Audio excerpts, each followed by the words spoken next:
नमस्कार, स्वागत है आपका कमोडिटी नाउ में, जहां हम आपको कमोडिटी मार्केट की तमाम बड़ी खबरों का अपडेट तो देते ही है, साथ ही इंट्राडे, पोजिशनल और लॉन्ग टर्म के हिसाब से भी आपके लिए बेहतरीन कॉल्स लेकर आते हैं। इसके अलावा आपको हाजिर बाजार की खबरों के साथ देश भर के मंडियों का अपडेट भी आपके लिए लेकर आते हैं। और आज हमारे साथ दो खास मेहमान हैं। तरुण सत्संगी है तरुणसत्संगी.com के, साथ ही जतिन त्रिवेदी है LKP सिक्योरिटी से। आप दोनों ही मेहमानों का स्वागत है, आपके पास आएंगे। लेकिन सबसे पहले देख लेते हैं आज की बड़ी खबरें कौन सी है। सबसे पहले बात करते हैं गोल्ड की, जहां पर आज सुस्ती दिख रही है। एक रेंज में कारोबार हो रहा है। यूएस के महंगाई आंकड़ों से पहले यहां पर सुस्ती है, क्योंकि फेड इस आंकड़ों के बाद इस तरह से संकेत देगा कि कब वो पॉलिसी में बदलाव करेंगे। चीन, अगर चांदी की बात करें तो ओमिक्रॉन पर वैक्सीन असरदार होने की उम्मीद लगाई जा रही है। फाइजर ने ऐसा कहा है कि उनकी वैक्सीन ओमिक्रॉन वेरिएंट को भी न्यूट्रलाइज कर देगी। तो ये खबर एक पॉजिटिव थी इक्विटी मार्केट के लिए, इसलिए चांदी पर आज दबाव दिख रहा है। वहीं अगर क्रूड की बात करें तो डिमांड रिकवरी को लेकर यहाँ अनिश्चितता से क्रूड पर दबाव है। क्रूड के बाद नेचुरल गैस की अगर बात करें तो नेचुरल गैस अनुमान से ज़्यादा स्टोरेज में कमी हुई है, उससे यहाँ पर दबाव हुआ है। पांचवी कॉपर को लेकर है। कॉपर में डॉलर में मजबूती से कीमतों पर दबाव है। अब कुछ और बेस मेटल्स की अगर बात करें तो उसमें जिंक, जहां पे मजबूत डॉलर से दबाव है। अब फेड पॉलिसी पर नजर है। ओमिक्रॉन की चिंता यहां पर कम हुई है। निकेल की अगर बात करें तो ईवी बैटरी के लिए कच्चे माल का उत्पादन इंडोनेशिया में चीन की कंपनी करेगी, इससे यहां पर दबाव दिख रहा है। इसके अलावा निकेल के बाद एल्युमिनियम की अगर बात करें तो एल्युमिनियम में उत्पादन कम है लगातार, उससे कीमतों को सपोर्ट मिल रहा है। एग्री मार्केट में कुछ और एग्री मार्केट की अगर खबरों की बात करें तो यहाँ पर कॉटन, जहाँ पर घरेलू बाजार में दाम ज़्यादा होने से एक्सपोर्ट में कमी है, लेकिन इंटरनेशनल मार्केट में कॉटन के प्राइसेस 6 हफ्ते के निचले लेवल पर है। हल्दी, जहाँ कमज़ोर एक्सपोर्ट से मांग पर दबाव बना है। तो कुछ ये बड़ी खबरें हैं कमोडिटी मार्केट को लेकर, जिन पर आपको नजर रखनी चाहिए। जीरे की बात करें तो घरेलू और एक्सपोर्ट मांग दोनों मजबूत है, इससे यहाँ पर जीरे को सपोर्ट मिल रहा है। धनिया, रबी सीजन में उम्मीद की जा रही है कि बेहतर फसल होगी, इससे यहाँ पर दबाव बना है। सोयाबीन, ग्लोबल प्राइस में जो गिरावट आई है उसका असर यहाँ पर घरेलू प्राइसेस पर भी दिख रहे हैं। सोया तेल, यूएस में बायोफ्यूल ब्लेंडिंग की जो योजना थी, अब उस योजना को वापसी का प्रस्ताव है। कैस्टर, आखिरी खबर यह है कि गुजरात में अच्छी बुआई हुई है कैस्टर की, और उत्पादन भी नए सीजन में बेहतर उत्पादन का भी अनुमान है। तो ये कुछ बड़ी खबरें जिन पर आपको नजर रखनी चाहिए और जिसके दम पर आप अपने ट्रेड सेटअप बना सकते हैं। चलिए अब वापस से लौटते हैं गोल्ड सिल्वर को लेकर। जिस तरह से वहाँ पर खबरें आ रही है, आज यूएस में CPI नंबर्स भी आने वाले हैं, किस तरह के वो नंबर्स रहेंगे और उससे क्या इंडिकेशन मिलेगा और फेड उसके बाद किस तरह के डिसीजन लेगा, क्योंकि 14 और 15 दिसंबर को फेड की भी बैठक है। हमारे साथ सुरेंद्र मेहता साहब भी है, सेक्रेटरी है इब्जा के। सर, स्वागत है आपका ET नाउ स्वदेश पर। सर, गोल्ड काफ़ी रेंज में ट्रेड कर रहा है, क्या लग रहा है आज के डेटा के बाद वापस से यहाँ पर एक्शन देखने को मिलेगा क्या? देखिए, जो इसके पहले जो इन्फ्लेशन के जो CPI आंकड़े आए थे वो 30 साल में यूएस में सबसे ज्यादा थे, जो 6.2% थे। अब आज के आंकड़ों पर बहुत ही ज्यादा उम्मीद है, और यदि ये आंकड़ों में थोड़ा सा भी परिवर्तन होता है और आंकड़े थोड़े बेहतर होते हैं तो गोल्ड में हमें एक फॉल देखने को मिलेगा। लेकिन यदि ये आंकड़े और भी ज्यादा खराब हुए, इन्फ्लेशन के कंसर्न बढ़े, तो गोल्ड में बहुत थोड़ा सा तेजी आ सकती है। देखिए, फेड की जो अगले हफ्ते एक बैठक भी होने वाली है, जो टेपरिंग को लेके फाइनल डिसीजन लेने वाली है, वो भी सारे फैक्टर्स गोल्ड के प्राइस को फिलहाल कंट्रोल किए हुए हैं।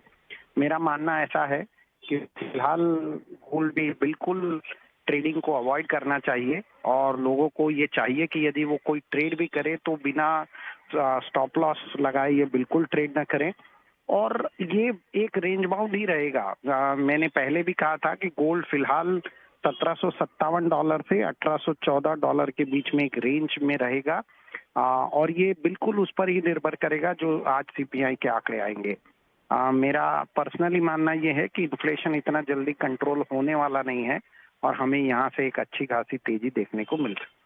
इन्फ्लेशन इतना जल्दी कंट्रोल में नहीं होगा, यहाँ से अच्छी खासी तेजी दिख रही है। सर, ग्लोबल अगर जियोपॉलिटिकल टेंशन की बात करें तो वो भी यहाँ पर है, उससे भी फायदा नहीं मिल रहा है, क्योंकि रूस और यूक्रेन को लेकर जिस तरह की चिंता है, और यूएस ने भी चेतावनी रसिया को दी है, बाइडेन ने खुद दिया है कि इकोनॉमिक रिस्ट्रिक्शंस हम रूस पे लगाएंगे अगर वो वहाँ पर यूक्रेन पर हमला करते हैं। इसके अलावा जो बीजिंग ओलंपिक के बहिष्कार की भी बात हो रही है, ईरान पर पहले से ही सैंक्शंस है, तो इन सब खबरों का भी गोल्ड को फायदा नहीं मिल रहा है। क्या लग रहा है आने वाले समय में कुछ डिसाइसिव मूव गोल्ड के अंदर आपको दिख रहे हैं क्या?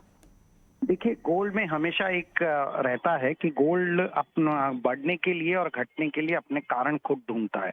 मेरे ख्याल से फिलहाल गोल्ड बिल्कुल डॉलर डॉलर इंडेक्स को देख के मूव कर रहा है। अभी तक गोल्ड ने जियोपॉलिटिकल टेंशन को कंसीडर नहीं किया है, लेकिन जब इसमें एक मूवमेंट आएगा तब वो जियोपॉलिटिकल टेंशन को भी कंसीडर करेगा। यदि हम पिछले साल की बात करें तो पिछले साल गोल्ड पूरा यूएस बॉन्ड यील्ड को लेकर चल रहा था। यूएस बॉन्ड यील्ड बढ़ता था तो गोल्ड नीचे आता था, और वाइस वर्सा ऐसे ही होता था। उसके पहले हमने जियोपॉलिटिकल टेंशन देखे, ट्रेड बैरियर देखे। फिलहाल गोल्ड एक रेंज बाउंड इसलिए है कि वो सबसे ज्यादा इंपॉर्टेंस इन्फ्लेशन को दे रहा है, और वो इन्फ्लेशन से डॉलर इंडेक्स बिल्कुल कनेक्टेड है। तो डॉलर इंडेक्स और इन्फ्लेशन यदि इस गोल्ड को मूव करने में असफल हुए तब ये जियोपॉलिटिकल टेंशन की तरफ बढ़ेगा और वो उसमें मूवमेंट करेगा। तो गोल्ड डिसाइड नहीं कर पा रहा, ये डायरेक्शन लेस हो चुका है, और इसका डायरेक्शन आज की मीटिंग जरूर तय कर। आज की मीटिंग पर नजर रहेगी, उसके बाद कोई एक मूव, डिसाइसिव मूव हो सकता है कि आए गोल्ड में। सर, चांदी भी काफी सुस्ती है, हालांकि काफी कमजोरी भी आ गई है, वापस से 60,000 की तरफ फिसलती दिख रही है चांदी। क्या चांदी में लग रहा है कि एक बड़ा एक्शन आने वाला है चांदी में आने वाले समय में? देखिए, चांदी ऑलवेज बहुत ही वॉलेटाइल प्रोडक्ट है, और चांदी एक जमाना होता था जब गोल्ड और सिल्वर एक ही तरफ मूव करते थे, लेकिन अब हम पिछले 8-9 महीनों से ये देख रहे हैं कि ये दोनों अलग अलग मूवमेंट करते हैं। यदि गोल्ड बढ़ता है तो कभी कभी चांदी बढ़ती है, और कभी कभी बहुत तेजी से घटती है। सिल्वर में मुझे लग रहा है कि थोड़ा सा एक हालांकि इसमें तेजी तो रहेगी 2022 में, लेकिन एक इसमें अच्छा खासा करेक्शन जो शायद 21.15 डॉलर तक आ सकता है, या 21.35 डॉलर तक आ सकता है। वो करेक्शन के बाद इसमें बड़ा मूवमेंट आएगा। फिलहाल उस करेक्शन का सबको इंतजार करना चाहिए। तो ये भी हुआ गोल्ड और सिल्वर पे। शुक्रिया मेहता जी, आपने वक्त निकाला ईटी नाउ स्वदेश के लिए और गोल्ड सिल्वर के आउटलुक पर चर्चा की और कब तक इसमें एक्शन आ सकता है ये भी बताया। चलिए, हमारे साथ वायदा बाजार पर बात करने के लिए तरुण सत्संगी और जतिन त्रिवेदी है। जतिन, आपको क्या लग रहा है, गोल्ड में यहाँ से तेजी आती दिख रही है क्या? काफी रेंज बाउंड मार्केट है। मैं एग्री करता हूँ इस वजह से कि तरह मार्केट शेप करता है। हम देख रहे हैं कि काफी एक उस कारोबार में हर रोज देखने मिल रहा है। एक रेंज जो ट्रेड है उसके अंदर अगर ट्रेड करना है तो वो जरूर कर सकते हैं। 48,300 ऑन द हायर साइड है लिमिट, और 47,700 800 लोअर साइड की लिमिट है। तो ये जो 500-600 पॉइंट की जो लिमिट है उसके अंदर ट्रेड करने का मौका जो है वो स्विंग ट्रेडर्स के हिसाब से रहेगा, क्योंकि इंट्राडे में जरूरी नहीं है कि जो मूवमेंट है वो आ जाती है। डेफिनेटली आज जो डेटा है उसके पीछे मूवमेंट जो है वो बढ़ सकती है। तो आज के दिन मुझे लग रहा है कि दोनों साइड में से एक साइड का ब्रेक जो है वो डेफिनेटली दिखा सकता है। एज ऑफ नाउ बाइंग जो है वो रेकमेंड करना चाहूंगा मैं ये लेवल से 47,750 के नीचे स्टॉप लॉस रखे, और हायर साइड में 48,200 के आसपास के टारगेट्स रख सकते हैं।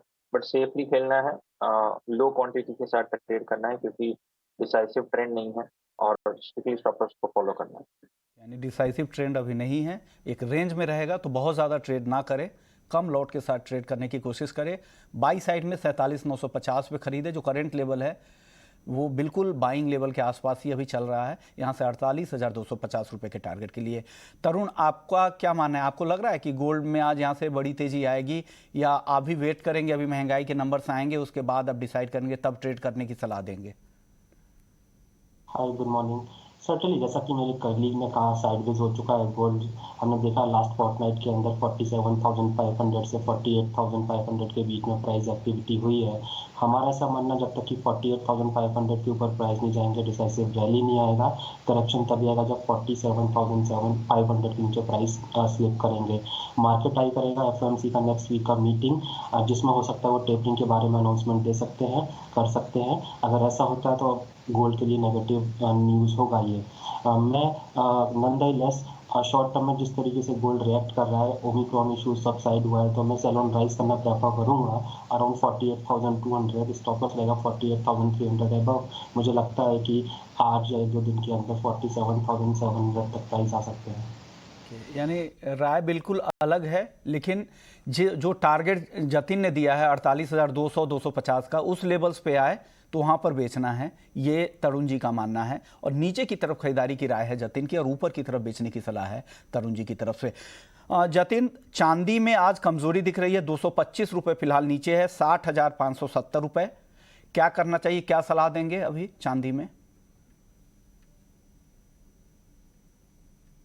विश्व की चांदी straight on sale on rise है।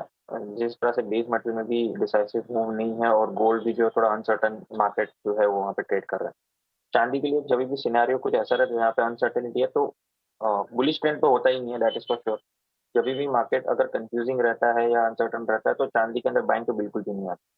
तो यहाँ पे जो फैक्टर्स है वो डेफिनेटली फेवरेबल नहीं है चांदी के लिए।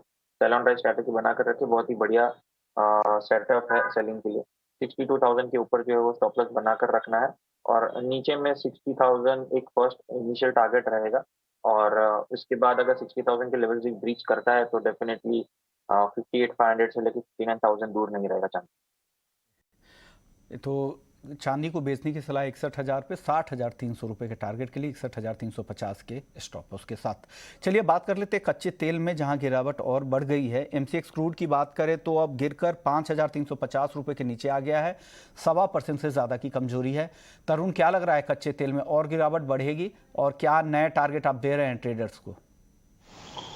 सर्टेन जिस तरीके से चाइना डिमांड कंसर्न मार्केट में गिराया, उसके चलते हमने सेलिंग आते हुए देखा है। आई थिंक 5400 के आसपास प्राइस मिलता है तो डोमेस्टिक मार्केट में शॉर्ट किया जा सकता है। मुझे ऐसा लगता है कपल ऑफ डेज के अंदर 5200 तक प्राइस आ सकते हैं क्रूड पर। आपका व्यू जतिन क्रूड पे? क्रूड भी सेल ऑन राइज की स्ट्रैटेजी बनाकर रखनी है। इसी तरह से मार्केट एक प्रॉफिट बुकिंग के ट्रेंड में चल रहा है। अभी फिलहाल पिछले 2-3 दिनों से लोअर लो फॉर्मेशन जो है वो बना रहा है short term time frame charts के अंदर। इमीडिएट बेसिस पे सपोर्ट देखे तो 5300 के पास है, तो वहाँ पे टारगेट्स प्लेस करने हैं। 5450 के स्टॉप लॉस के साथ सेल ऑन राइज की स्ट्रैटेजी बनाकर रखे। इसके अंदर बाइंग जो है वो मुझे लग रहा है 5300 के आसपास से फिर से आ सकती है।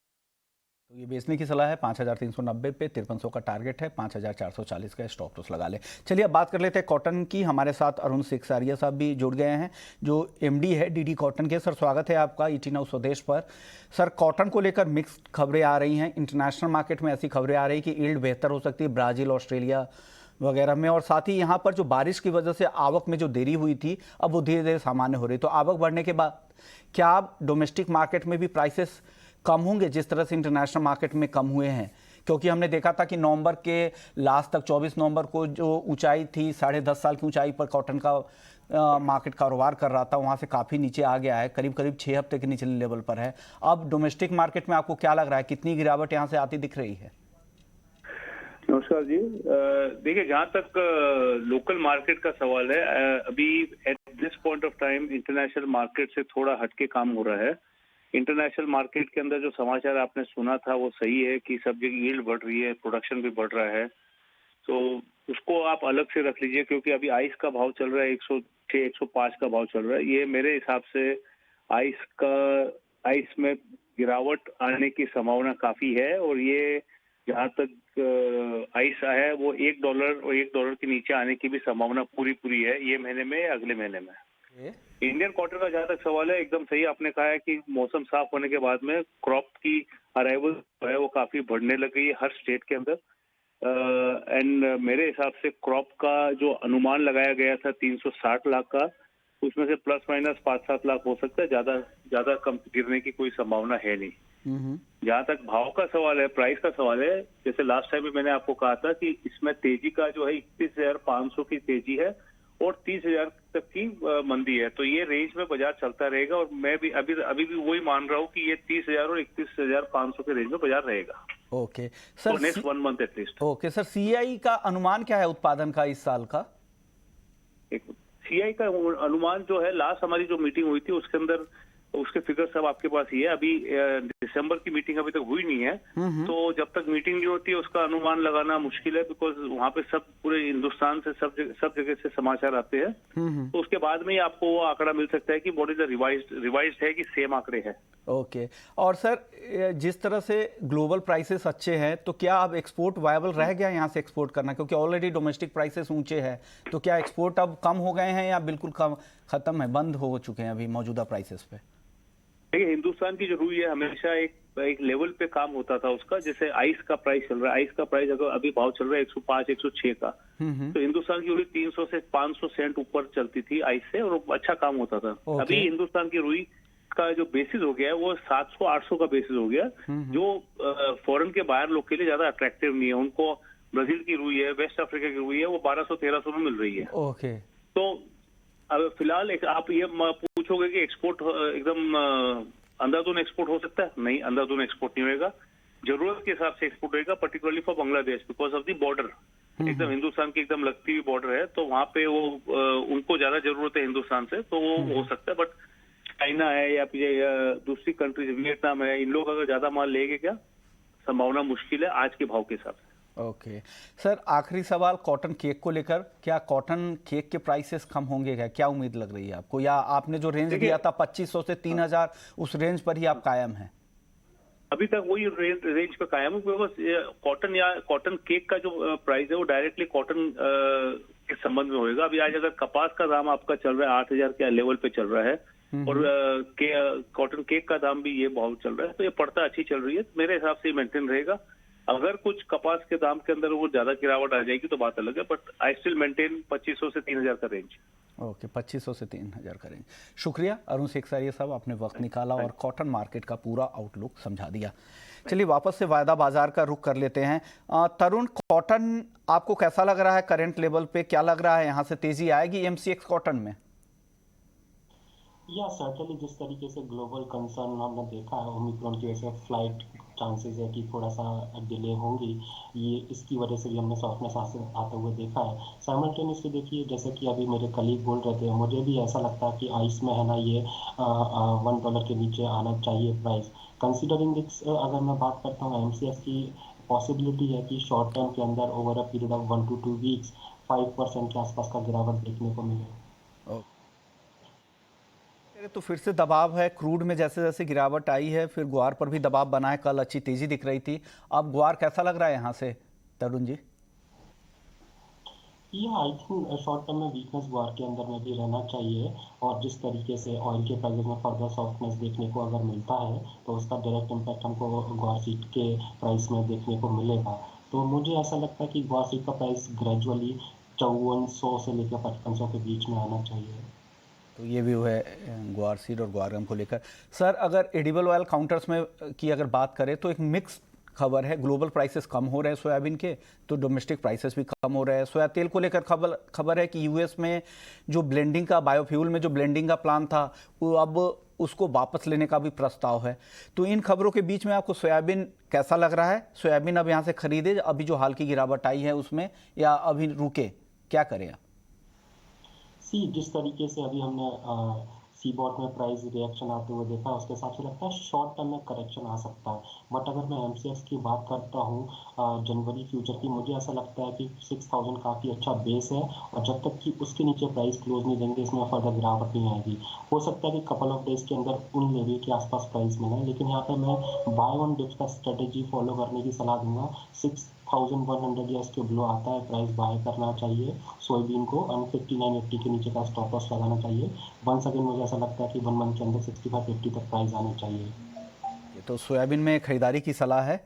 6050 रुपये के लेवल पे खरीदना है, 6650 रुपये का टारगेट है। स्टॉप लॉस लगाना है 5970 रुपये का। चलिए एग्री मार्केट के बाद अब वापस से बात कर लेते हैं बेस मेटल्स की, जहां पर मिक्स ट्रेड देखने को मिल रहा है। बेस मेटल्स में तरुण जी, कॉपर आपको कैसा लग रहा है करंट लेवल पर? कॉपर में हमने देखा है कि लास्ट 2 वीक से एक रेंज बना हुआ है 720 या उसके नीचे से बाय आ रहा है, 740 के ऊपर सस्टेन नहीं कर पा रहा है। इवन ओमिक्रॉन का इशू आया था 740 से 720 बिलो है और वो सबसाइड हुआ है तो हमने 1 सेकंड 740 कल आते हुए देखा, लेकिन प्राइस सस्टेन नहीं किए। जिस तरीके से आज प्राइस सॉफ्ट चल रहे हैं और कल हमने यूएस सेशन के अंदर वीकनेस देखा था, मुझे ऐसा लगता है softness will continue and possibility है कि 725 तक डाउन साइड में आज कॉपर के प्राइस देखने को मिले। कोई भी जब मिलता है 736 से 738 का शॉर्ट करना चाहिए, स्टॉप लॉस मेंटेन करें 740 के ऊपर, 742 के ऊपर। यानी कॉपर यहाँ पर बेचना है 738 पे, 725 के टारगेट के लिए 742 का स्टॉप लॉस लगा ले। तरुण जी, पूरे बेस मेटल्स में आज एल्युमिनियम में ही हल्की तेजी दिख रही है, बाकी चौतरफा कमजोरी ही है। 215 के आसपास एल्युमिनियम का वायदा है एमसीएक्स पर। यहाँ पर किसी को ट्रेड लेना है तो क्या करे, खरीदे या बेचे? आई थिंक मुझे ऐसा लगता है कि अभी जो बेस मेटल कॉम्प्लेक्स के अंदर अगर आज की बात किया तो वीकनेस रहेगा। दो थोड़ा सा एल्यूमिनियम पॉजिटिवली ट्रेड कर रहा है, लेकिन ऑफ लेट अगर कॉपर में करेक्शन आता है तो सर्टेनली इसके अंदर भी देखने को मिलेगा। और मुझे ऐसा लगता है कि 216 के स्टॉप लॉस के साथ में एल्यूमिनियम में अगर 215 या 215 पे 50 पैसे का प्राइस मिलता है तो शॉर्ट करना चाहिए। एंड जो चांसेस हैं कि जिस तरीके से प्राइस रिएक्ट कर रहे हैं 212 या 211 तक प्राइस देखने को मिले। 212 तक दिख रहा है, यानी बेचने की सलाह है एल्युमिनियम को। यहाँ से 50 पैसे से 1 रुपये की और तेज़ी आती है तो आप ऊपर में आप बेचकर जा सकते हैं। चलिए कुछ और काउंटर्स की बात कर लेते हैं बेस मेटल्स में। जतिन, बेस मेटल्स में कोई टॉपिक आपकी तरफ से आज के लिए?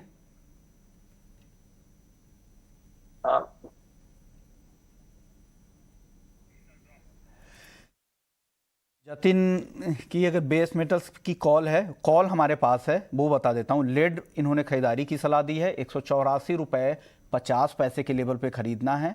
स्टॉप लॉस लगाना है 183 का और टारगेट जतिन का है 187 का। तो बाइंग की कॉल है लेड की। और तरुण जी की तरफ से कॉपर और एल्युमिनियम सेल की सलाह थी। कॉपर उन्होंने 738 पे सेल करने की सलाह दी है, 725 रुपये का टारगेट है, 742 का स्टॉप लॉस लगाए। तरुण, निकेल आपको कैसा लग रहा है करंट लेवल पे? हालांकि आज के सत्र में ये कमजोरी दिखा रहा है, यहाँ से गिरावट ही दिख रही है। क्या निकेल भी आप बेचने की सलाह देंगे 1550 रुपये के लेवल पर? आई थिंक कंसोलिडेट कर रहा है। अगर हम बात करते हैं रिसेंट इस वीक में हमने देखा है 1530 के आसपास से अच्छा बाय निकला है, 1570 1580 से काफ़ी अच्छा सेलिंग इमर्ज हुआ इस काउंटर के अंदर। बट जिस तरीके से कल प्राइसेस ऑफ हुए, सबसे पहले इसी ने रिएक्शन दिया था, कल मॉर्निंग से ही बेयरिश बिहेव कर रहा था। रिमेनिंग बेस मेटल्स में इवनिंग में करेक्शन देखने को मिला था। हमको ऐसा लगता है कि आज भी इसमें करेक्टिव जो वेव है वो कंटिन्यू रहेगा। बट अभी 1550 का प्राइस है, मैं सलाह दूंगा कोई भी जब मिलता है 1560 या उसके आसपास वहाँ सेलिंग करना चाहिए। 1566 का स्टॉप लॉस रहेगा। मुझे ऐसा लगता है कि आज अगर करेक्शन फर्दर कंटिन्यू होता है लाइक यस्टरडे तो 1535 के प्राइस में देखे जा सकते हैं। यानी तीसरी भी कॉल इनकी सेल कॉल है 1535 के लेवल, यानी छोटे से टारगेट के लिए आप इसे बेच कर जा सकते हैं। तरुण, नेचुरल गैस काफ़ी वॉलेटाइल काउंटर है, लेकिन अब जो डेटा आए हैं कि स्टोरेज में काफ़ी विड्रॉ हुआ है वहाँ पे स्टॉक, तो और डिमांड भी अगले 2 हफ्ते यूएस में ज़्यादा रहने की उम्मीद है। ऐसे में 291 के ऊपर है नेचुरल गैस, क्या करें, खरीदें या बेचें? देखिए नेचुरल गैस में जो मेन गोता आया 350 का काफ़ी अच्छा सपोर्ट था, उसको क्रैक करने के बाद में वन साइडेड हमने 280 तक प्राइस आते हुए देखे।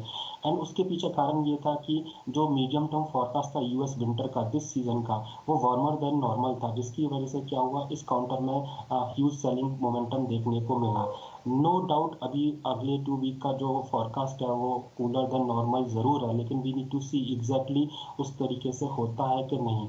और अगर होता भी है तो वो जो जंप देगा वो शॉर्ट लिव्ड देगा, क्योंकि मोस्ट ऑफ विंटर स्पेल है ना वार्मर देन नॉर्मल रहने वाला है। इट मीन्स क्या है कि हिस्टोरिकली सीजन के कंपैरिजन में कम डिमांड इसका निकल कर आएगा। मैं इस काउंटर में अभी भी सेल ऑन राइज का स्ट्रेटेजी दूंगा। 305 के आसपास आता है तो वहाँ शॉर्ट करना चाहिए, 320 का स्टॉप लॉस रहेगा। मुझे ऐसा लगता है ग्रेजुअली ये काउंटर 260 से 265 तक आना चाहिए। पोजिशनल व्यू है 260 से 275 के लिए 320 का स्टॉप लॉस जरूर लगा लीजिएगा। शुक्रिया तरुण जी आपका, जतिन आपका, आप दोनों ने वक्त निकाला ईटी नाउ स्वदेश के लिए और तमाम सवालों के जवाब दिए। तो कम्युनिटी नाउ में फिलहाल इतना ही, लेकिन आप बने रहिए ईटी नाउ स्वदेश पर। ब्रेक के बाद आपके लिए लेकर आएंगे एफएम जंक्शन। नमस्कार।